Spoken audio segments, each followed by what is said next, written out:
hari dalam hidup Aaron Aziz bagaimana? Tunggang terbalik. Tapi itulah rezeki saya kan. Memang, tapi keindahan dalam kesibukan kerjaya saya tu adalah sebab masa tu saya yang tentukan. I am my own master of my time. Isteri saya sebagai pengurus memang orang yang paling terbaik untuk diri saya sebab dia tahu bila datangnya masa untuk saya bersama yang anak pertama, bila masa kedua dan ketiga dan sebagainya. Dia tahu bila suami dia perlu rehat, dia tahu bila saya harus ni dan harus tu. Memang paling terbaiklah isteri saya dan saya pun tidak ragu-ragu, saya pun tak khawatir untuk mengikut jadual yang telah ditentukan oleh isteri saya. Sebab saya tahu dia tak akan menjejaskan ataupun segala yang dia rancangkan adalah untuk kebaikan kita, untuk diri kita sendiri dan juga untuk keluarga lah. So pada masa sekarang ni memang sangat-sangat hektik. Dalam setahun tu selalunya tidak ada setahun yang berlalu dalam kerjaya saya tidak ke luar negara. Mesti ada satu projek yang akan menyebabkan untuk saya ke luar negara. Sebab itulah saya rasa anak-anak saya sangat-sangat bertuah sebab saya pula jenis yang kalau lebih 2 minggu tak nampak anak-anak, saya tak macam dari mas.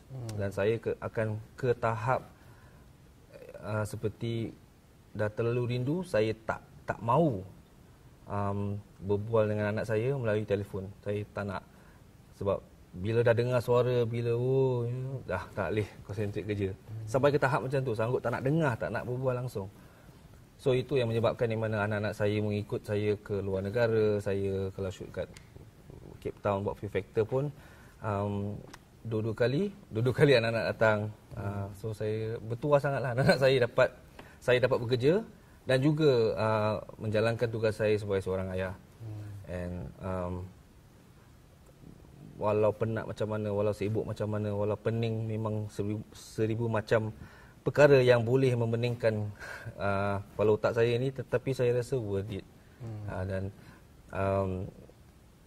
walaupun memang kadang-kadang terlepas saya komplain, bising-bising, tapi lepas tu saya tarik balik, ya Allah, jangan sampai tak ada job pula nanti menyesal kan. So saya selalu mengingatkan diri saya lah, di mana kesibukan tu itulah rezeki. Jadi hari yang anda tidak bekerja, apakah aktiviti kegemaran anda selain daripada meluangkan masa bersama keluarga, selain daripada suka bersendirian? Apakah yang anda suka lakukan? Mungkin hobi anda? Kucing. Kucing Saya. Bukanlah kucing saya, kucing Dwi, kucing anak saya yang kedua tu. Sebab untuk hadiah hari jadi dia nak sangat kucing. Entahlah apa jenis kucing tu, tak ingat. Yang telinga tu macam gini. So saya dapatkanlah kucing tu. Dia siap tunjuk kat iPad dia nak kucing macam gini, warna macam ni. So saya kena cari, alhamdulillah dapat. Tapi lama-kelamaan saya pula jadi attach dengan kucing saya tu hingga ke tahap melampau. Dan Diana pun dah malas nak tegur saya sebab dah memang, kalau saya, itulah form of therapy yang saya ada kat rumah. Saya akan duduk main-main dengan kucing dan saya akan suapkan kucing tu makan dengan sudu. Itu satu perkara yang pelik yang isteri saya akan bagi tahu sesiapa tak pernah saya jumpa. Kau tengok dia suap kucing dengan sudu. Dan tak tahu, kucing tu memang suka saya suapkan dia dengan, dan ini akan mengambil masa 3-4 jam sampai kadang-kadang dah azan subuh. Tak tidur lagi dengan kucing punya. Tapi kalau macam pembantu rumah saya ataupun sesiapa lah nak kasih makan kucing tu dengan sudu, kucing tu tak nak makan. Nak saya juga yang kasih makan. anda. So itulah, suka suapkan kucing makan dengan sudu. Itulah antara hobi-hobi saya yang pelik yang saya ada. Okeylah, baik selain daripada bersendirian dengan family, pada masa sekarang ni kalau tak bekerja saya akan ke kafe. Saya akan sebab itu adalah bisnes saya yang terbaru, so memang banyak masa dan saya sengaja dapatkan tempat dekat dengan rumah saya, so tak ada alasan yang saya terlalu jauh tak boleh singgah dan sebagainya saya datang. Dan sebab bukan saja sebagai seorang bos ke apa-apalah, tapi saya nak juga tahu tentang staff-staff saya, macam mana saya pun ambil berat tentang diorang juga. And sebab saya tahu diorang semua kerja keras for the business lah. And especially Diana juga, selepas dia menjinak-jinakkan dalam bisnes jual tudung pun, bisnes so very good. So senang kata masa saya untuk berehat tu tak henti. Bila saya berhenti menjadi seorang pelakon, saya kena jadi seorang bos. Bila tak ada bos, kena jadi seorang ayah. Ayah tak ada, seorang suami. Seorang suami tak ada, nak kena layan customer. So tak hentilah saya punya watak-watak yang saya mainkan. Jadi anda sudah seorang personaliti hiburan yang besar mungkin, dan juga saya pasti jadual anda amat ketat. Dan dengan urusan-urusannya perniagaan anda, bagaimana anda mendapat tenaga untuk melakukan semua ini, Aaron? Saya dan isteri saya selalu ingatkan isteri saya, Diana, sebab kita tahu betapa sukar untuk kita memulakan hidup, untuk mendapatkan hidup bukannya mewah, kehidupan yang selesa. Di mana kalau memberi yang terbaik untuk anak-anak kita, memang semuanya untuk anak-anak sahaja, bukan untuk orang lain. So saya dengan Diana selalu kita bercerita, kita nak satu bisnes, kita nak ni, nak buat tu, nak buat ni, supaya suatu hari nanti anak-anak adalah something to fall back to. Sebab kita tahu kan, bila pada kita our own parents tak ada tinggalkan apa-apa, so agak sukar. Lebih-lebih lagi zaman sekarang di mana semuanya mahal, tidak ada benda yang semakin lama semakin murah, semakin lama semakin mahal. So itulah matlamat kita. So kita kena build that small little empire, dan itu memberi kita semangat lah untuk, walaupun inilah memang suami isteri saya, saya artis, dia pengurus, kita kerja sama-sama, kita hidup sama-sama, kita bertekak pun sama-sama. So memang saya dah selalu, isteri saya, she's my better half. Kalau tak ada dia, saya rasa macam tak lengkap. So kita complement each other lah. So itu semangat untuk mencari kepastian ataupun memberi sesuatu yang rigid, dan supaya untuk anak-anak kita di masa depan, itulah yang bagi kita semangat.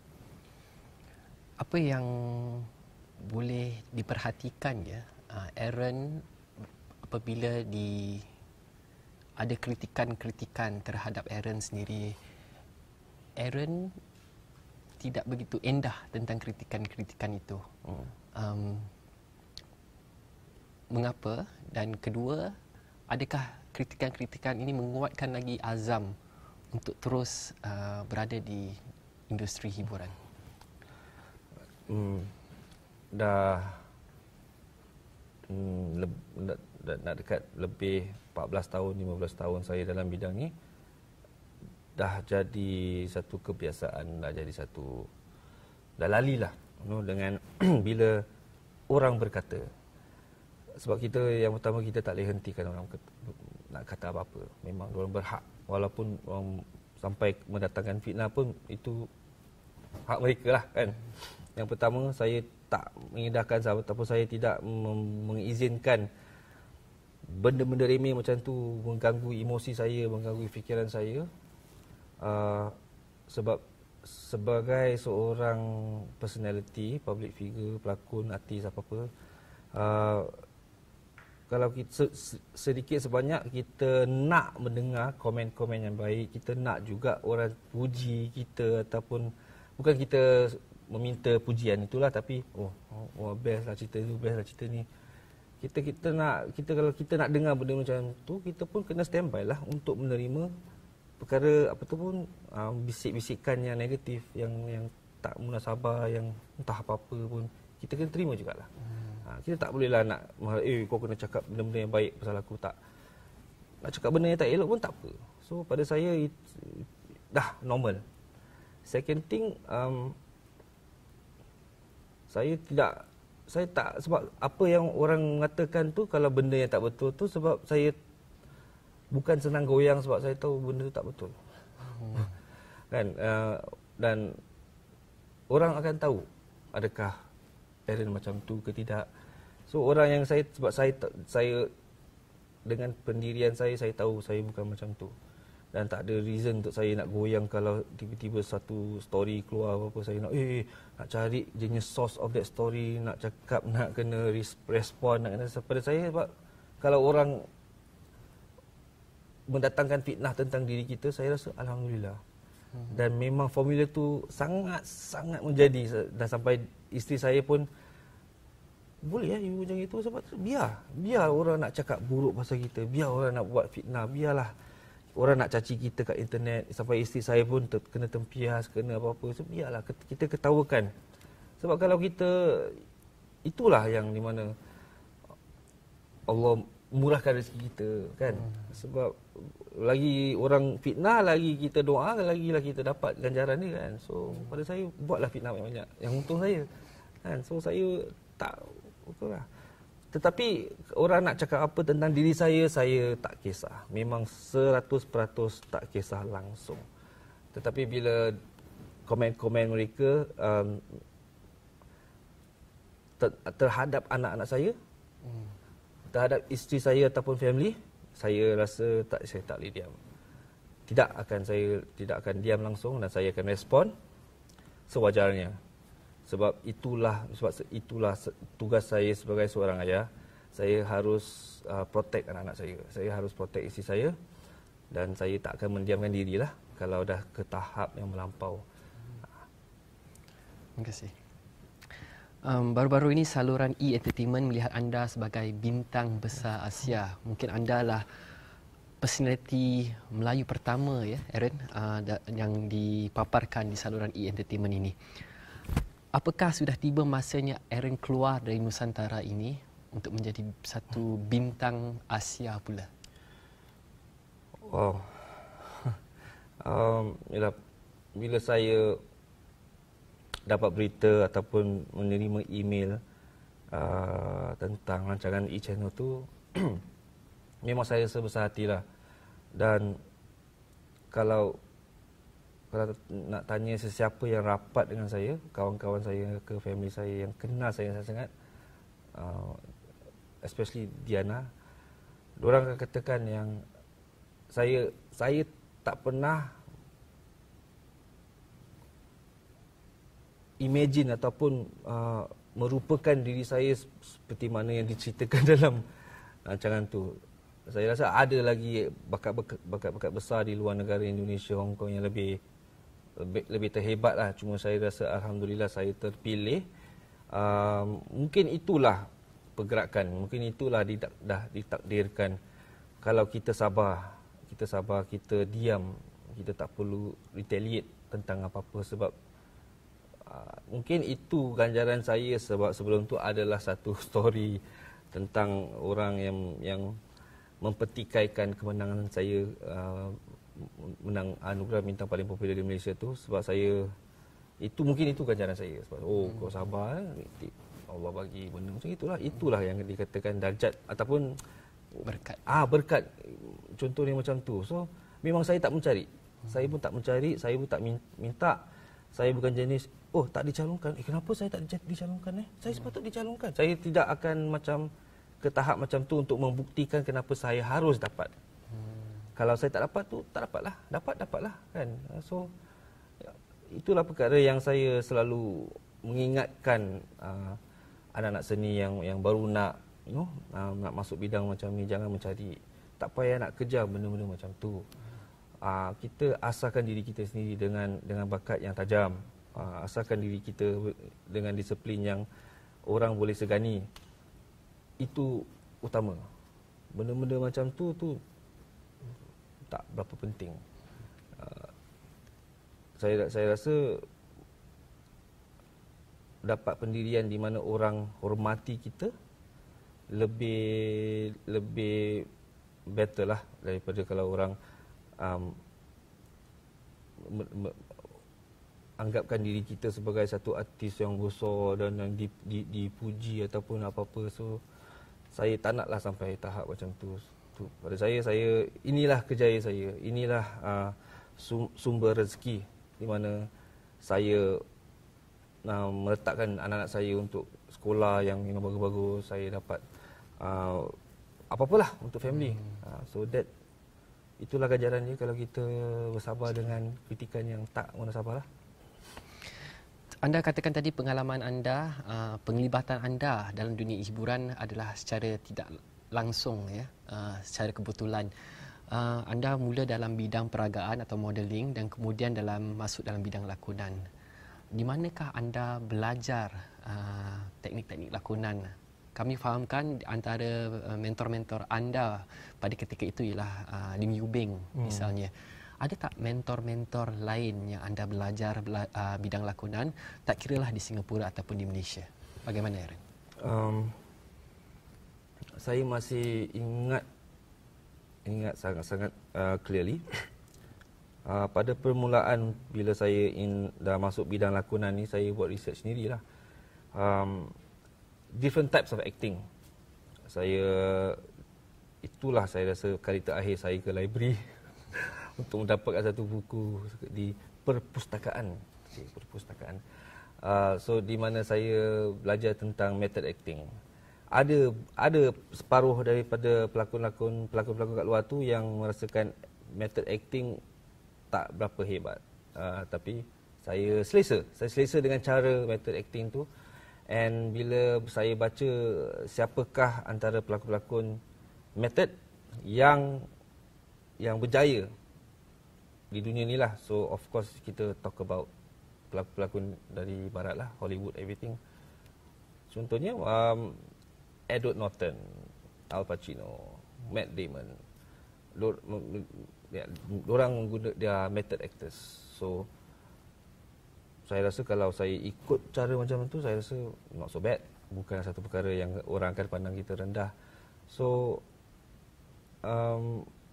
pada saya drama dan filem tu kita tengok kepada genre cerita yang kita lakonkan tu. Kalau kita tidak perlu exaggerate, kita gunakan yang paling realistik.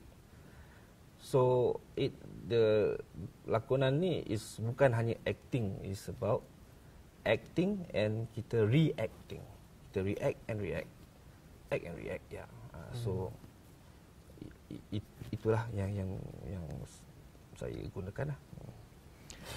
Dalam lagu Salam Semua telah menceritakan perjalanan atau proses penghijraan anda dari Singapura ke Malaysia.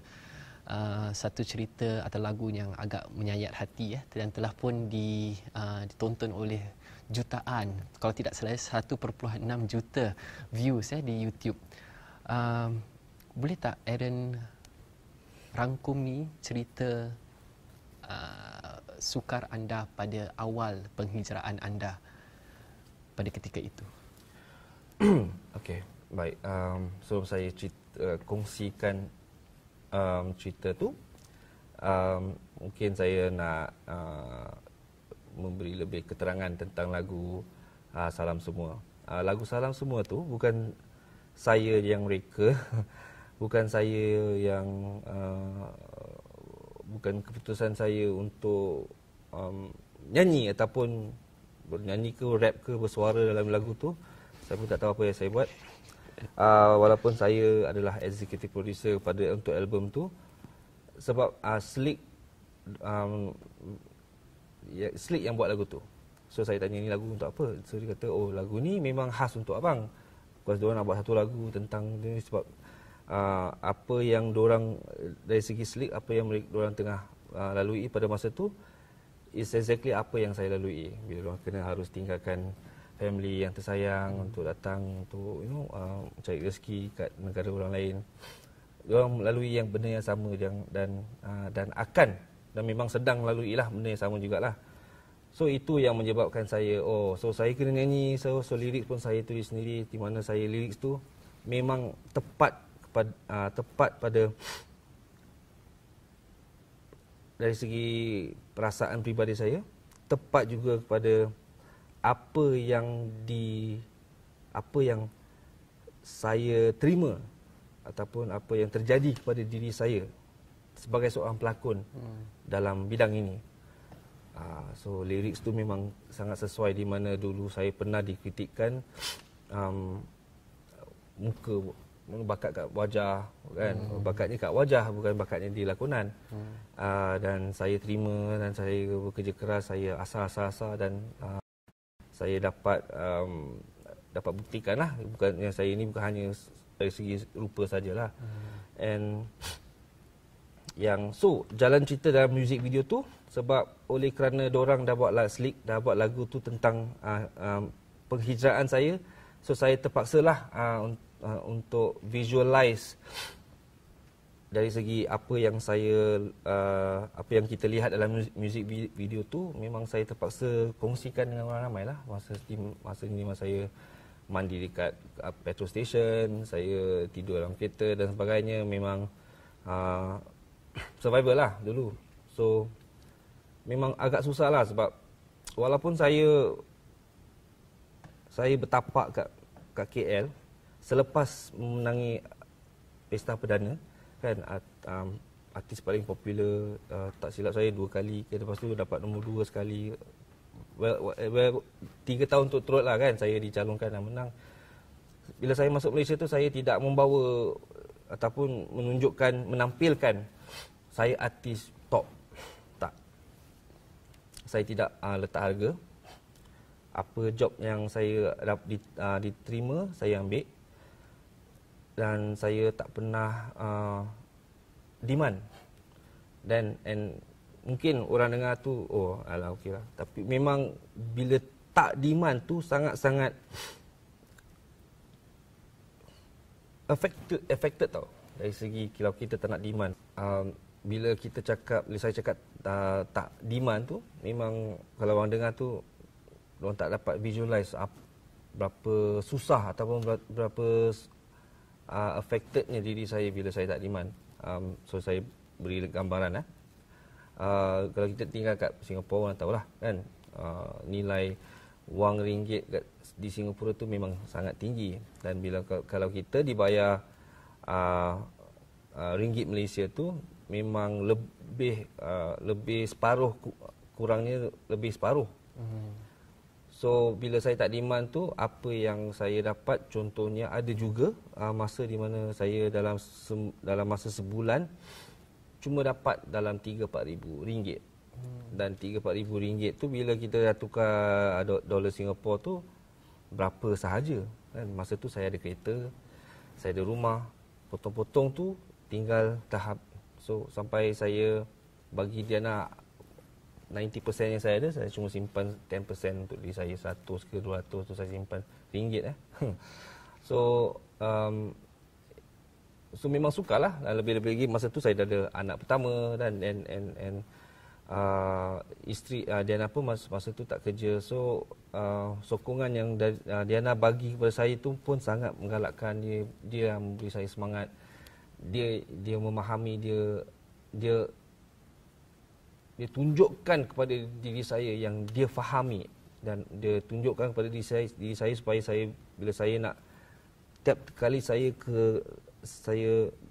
masuk custom Malaysia tu, saya tak rasa macam itu she doesn't make it that way tau. Dia masih tak macam rindu lah, tak ada. Dia yang pack, dia akan pastikan saya lengkap dengan keperluan saya dari segi makan, baju, sampai dia selit-selit nota-nota yang memberi saya semangat bila saya dah sampai kat Malaysia, tengah cari-cari baju, satu nota thank you dah.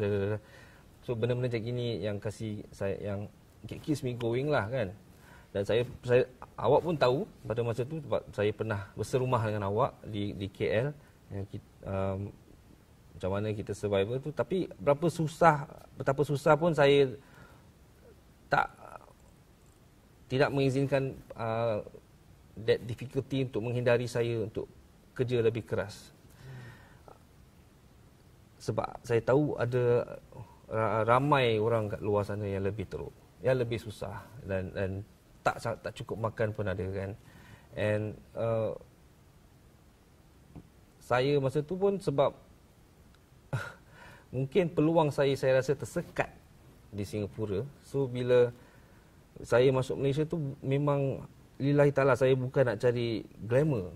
Bukan saya rasakan kalau saya nak meletup kat Malaysia. Tidak, sebab pada masa tu memang tak ada job pun kat Singapura kan. So bila dapat job kat Malaysia tu saya ambil lah. So saya pula jenis kalau tak ada job, siapa pun tahu kan di Singapura ni saya rasa susahlah untuk kita mencari seorang pelakon yang tidak ada kerja tetap. Mereka semua ada kerja tetap. Dan lakonan hanya passion. Hanya sebuah hobi. Tetapi saya cakap dengan diri saya tidak mahu menjadikan lakonan tu sebagai satu hobi. Saya nak jadikan lakonan tu sebagai satu kerjaya. Dan saya nak cari rahsia saya, nak korek, saya nak tahu apa yang kelebihan lakonan. Apa yang best sangat ni, sebab saya masa tu rasa macam best tapi saya tak tahu apa yang best sangat.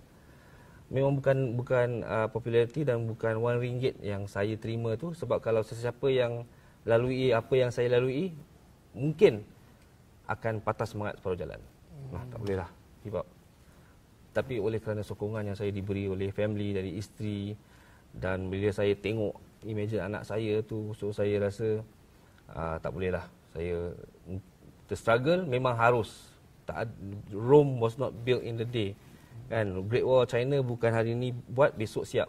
Memang kita work lah. And bukan senang pada masa tu, sebab bila saya mula-mula masuk kat set sini, saya rasa macam tersingkir sikit lah. Bukan saya disingkir, saya rasa macam saya tersingkir. Sebab orang melihat saya, pelakon Singapura, hebat sangat ke sampai kau kena datang sini? Kan? Asal tak laku kat sana ke sampai kau kena datang sini?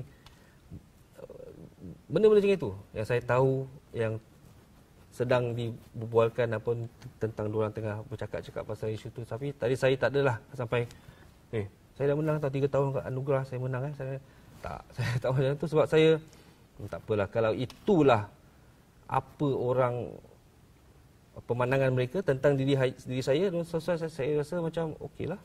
So harap-harap one day pemandangan itu akan berubah. Orang akan tengok and saya masih ingat lagi hingga hari ini Azri Iskandar, pelakon yang sangat hebat di Malaysia. Projek pertama saya masuk Malaysia tu, dia bagi saya satu nasihat, iaitu jangan rasakan macam diri kau asing. Kau kena teguhkan foundation, maknanya kaki kita ni kena kukuh, solid on the ground, baru kita tak tumbang. Walaupun apa pun yang berlaku, iaitu kena kukuh lah. Kita kena make sure kita punya foundation tu cukup kuat. Kalau foundation tu tak cukup kuat, macam mana kita nak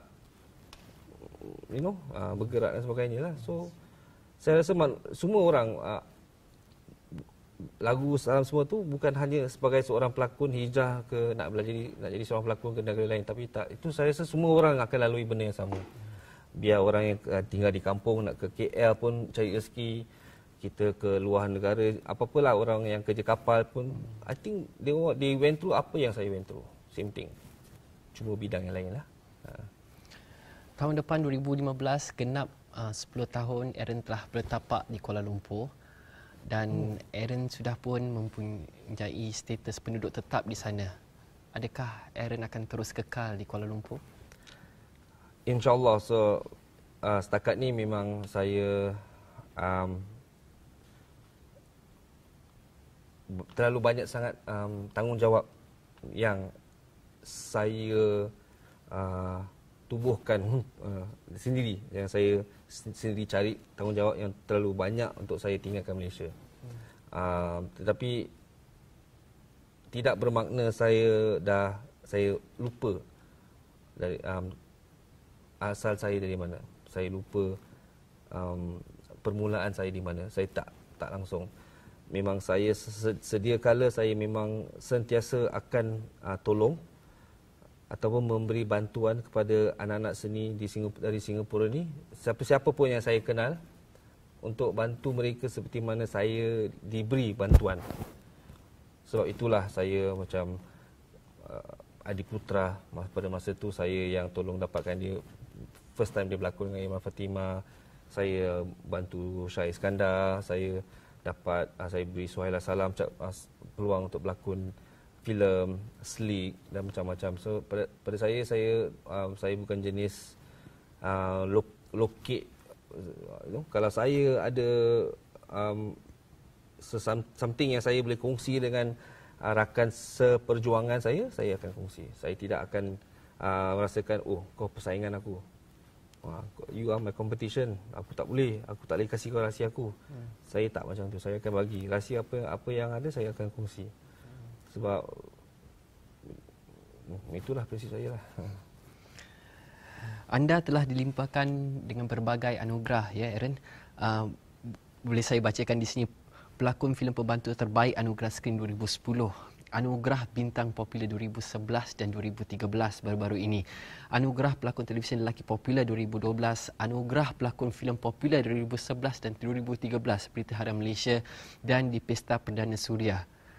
Dalam banyak-banyak anugerah ni, apakah ada satu anugerah yang meninggalkan kesan buat diri anda?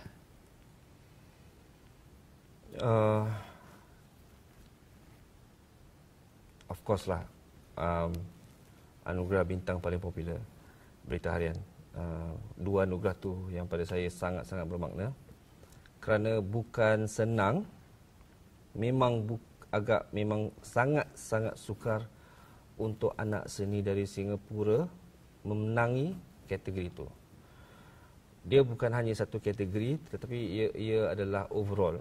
Maknanya kita berjaya menewaskan pelakon-pelakon lain di Malaysia. Bukan maksud saya kita dapat menewaskan mereka dari segi dalam bidang ni lah. Contoh cakap, maksud saya bukan saya dapat kalahkan ataupun saya bongkak ke bangga, tak. Saya rasa bersyukur. Saya rasa sangat besar hati, saya rasa sangat-sangat bertuah untuk diberi sokongan dari sangat-sangat penghargaan seperti itulah yang dari Malaysia. Peminat-peminat saya, sebab hanya because of them lah saya dapat anugerah macam tu, sebab it's an voting system kan. And saya rasa bangga oleh kerana saya dapat, sebab ada orang yang mengatakan pelakon dari Singapura yang pertama yang menang M. Nasir. Itu pun bukan pelakon, penyanyi. So tidak ada lagi pelakon dari Singapura menang overall macam tu. So saya rasa itulah berkat segala-galanya lah, apa yang saya ceritakan selama ni, mungkin itulah Allah memberikan saya satu hadiah.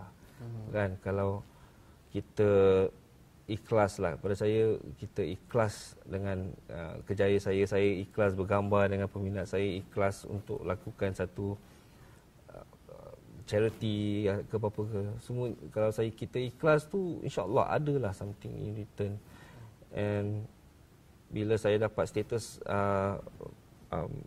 PR tu, satu lagi kesyukuran yang saya sangat-sangat macam tak boleh lupakan lah. Memang PR tu di antara doa-doa saya masa saya nak buat umrah saya pertama bersama isteri. Itulah antara doa-doa saya, sebab sangat penat lah. Tiap-tiap bulan hanya 30 hari kena bawa anak-anak, cop patah balik. And ramai dorang tak, penerbit-penerbit kat Malaysia tu, saya tahu yang macam pada dorang problem leceh, dapat satu artis, kena kerja permit, kena buat ni tu. Saya rasa macam Allah, saya tak nak benda tu menjadi satu halangan untuk penerbit menggunakan saya, perkhidmatan saya. Macam, and then kalau ada yang sanggup lakukan permit, saya rasa alamak, thank you so much. Itulah saya jenis macam tolong-tolong orang, macam bila berkenaan dengan beberapa penerbit yang tertentu, saya rasa segan.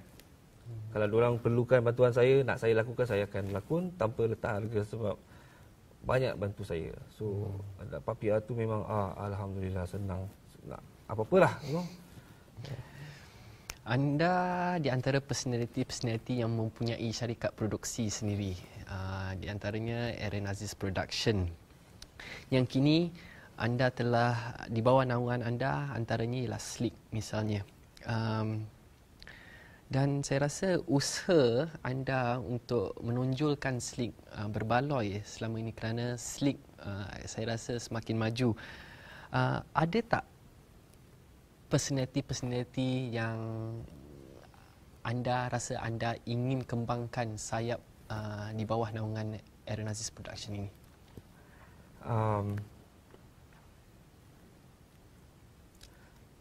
Saya tak boleh katakan ada personality ataupun bakat-bakat dari Singapura ini yang saya rasa boleh saya bantu untuk memperkembangkan lagi di Malaysia.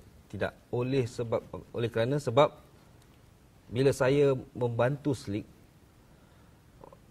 bakat mereka is one thing. Tetapi personality, pendirian mereka tu pada saya itu yang pertama. Sebab pada masa tu saya kerap setiap tahun menerbitkan music video dan juga iklan khas untuk Hari Raya untuk FNN. Kan? And memang tiap-tiap tahun saya perlukan lagu baru untuk mempromosikan FNN pada masa raya di Singapura tu macam mana keadaan. So saya gunakan Slick, gunakan Dahlia Ali Fikir. Bila saya gunakan perkhidmatan Slick, saya dengar beats yang diorang ada. So and memang secara kebetulan diorang pun tak ada terfikir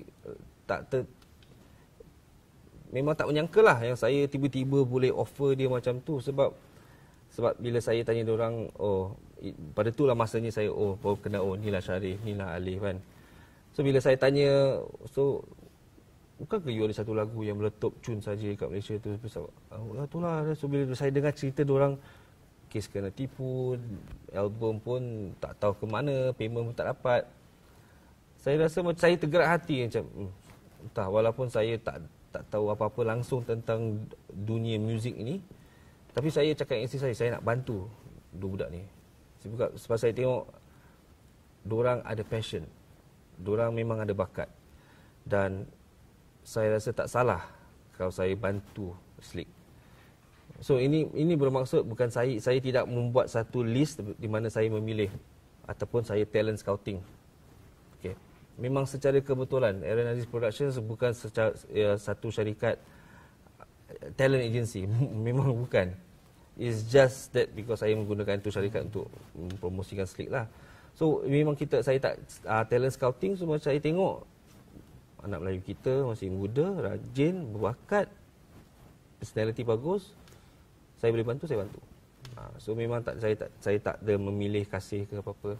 Kalau datangnya sekali lagi untuk saya membantu sesiapa, insya-Allah saya akan membantu juga.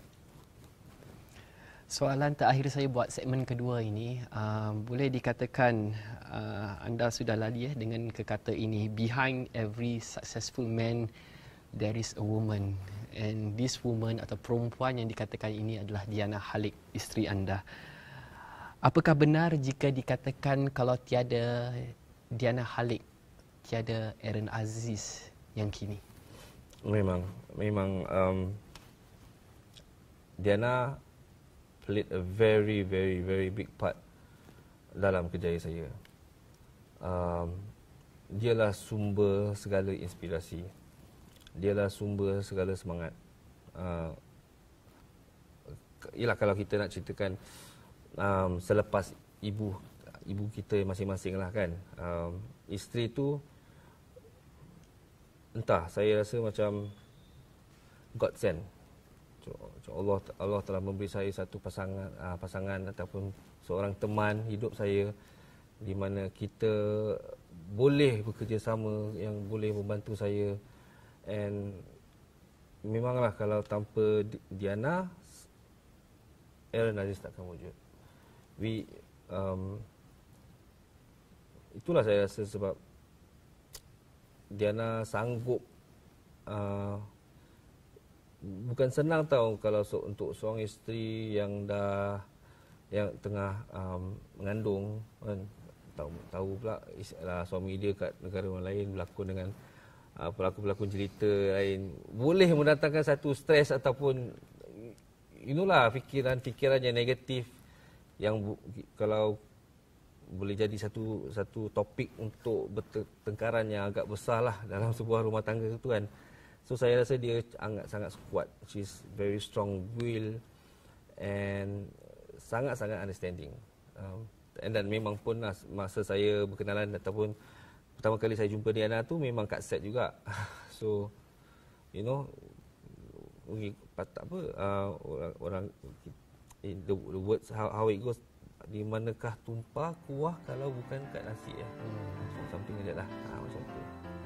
So tanpa Diana, Diana start kat wujud. Terima kasih Aaron.